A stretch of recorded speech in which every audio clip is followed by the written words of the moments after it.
So once the cloves, we put the cloves in, then we're going to put 2 slices of lemon into the water, and then I'm going to put half a teaspoon of organic honey into the water.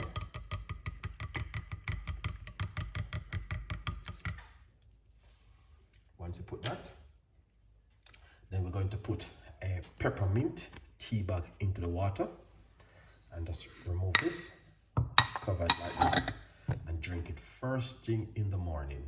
All right, on an empty stomach. So this is it right here. You don't need to strain it, and you don't need to do anything. Just leave it naturally as it is right there.